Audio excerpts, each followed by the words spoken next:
So I think I'm done with this. So let's do some close-ups.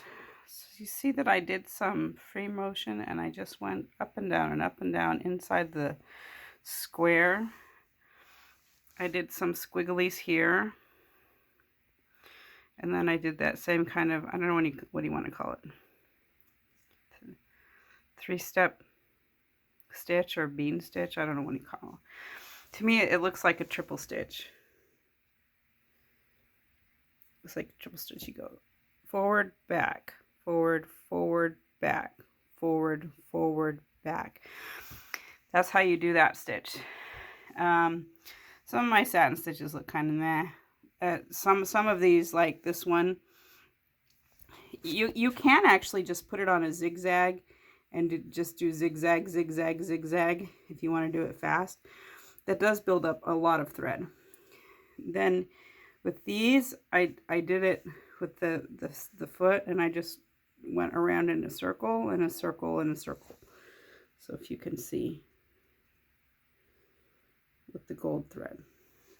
This was a stitch on the machine. That was just a decorative stitch. This is a decorative stitch on the machine, and in the middle I put an eyelet, right? I put an eyelet in the center here.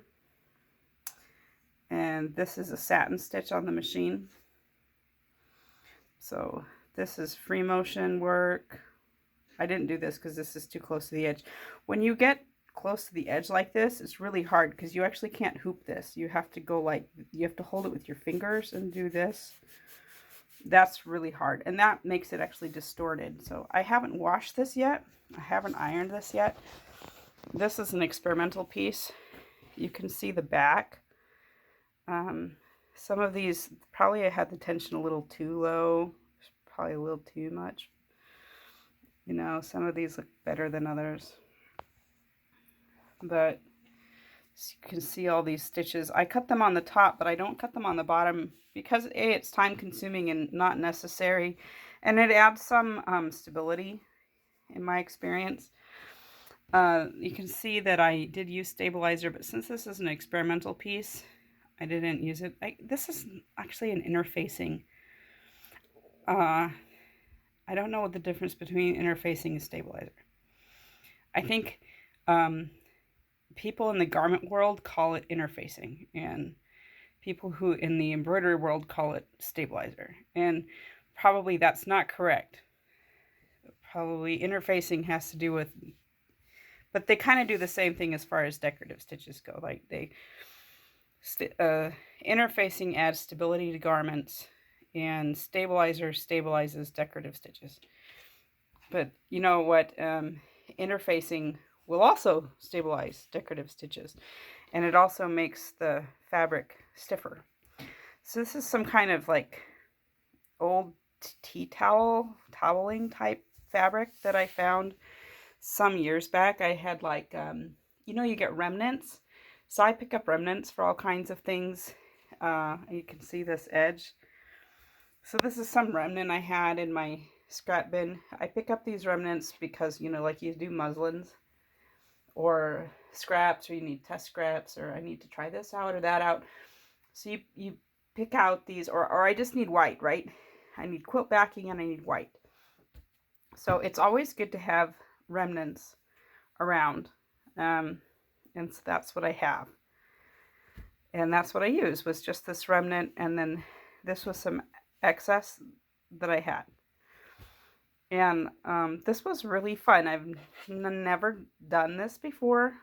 I've done hand embroidery in the hoop, and of course I've done machine embroidery. I've got videos on the machine embroidery. And I've done free motion work on a quilt. But I hadn't done free motion work just on the fabric. The technique for free motion embroidery is really just like the free motion quilting. It's just that you do it very small, right? Free motion work that's on a small scale is actually easier than free motion work on a big scale, at least for me. So doing these kind of small work is easier than doing a big feather where you have to keep a sustained, consistent speed. But this is, yeah, this is the end result. This is a, I didn't trace this. This is a freehand drawing. I took inspiration from some, a bunch of random henna patterns, because I used to do henna a long time ago. I don't do it anymore because henna's kind of messy and I have kids. I don't have time to sit for like a whole night to let it dry. But I took some inspiration from some henna patterns and I just started drawing, and with Crayola washable marker. I'll wash this and iron it. It probably won't go totally flat, but that doesn't matter because, you know, this was like a test piece. This is an experiment piece. This is a way to relax. I had a very stressful week. I had a very painful leg day yesterday. Like, my legs were just like giving me a hard time, and I didn't want to just sit and watch TV all day because I couldn't move. And this is a much better way to spend your time, right? I think, to be creative. And yeah, anyway, I like it.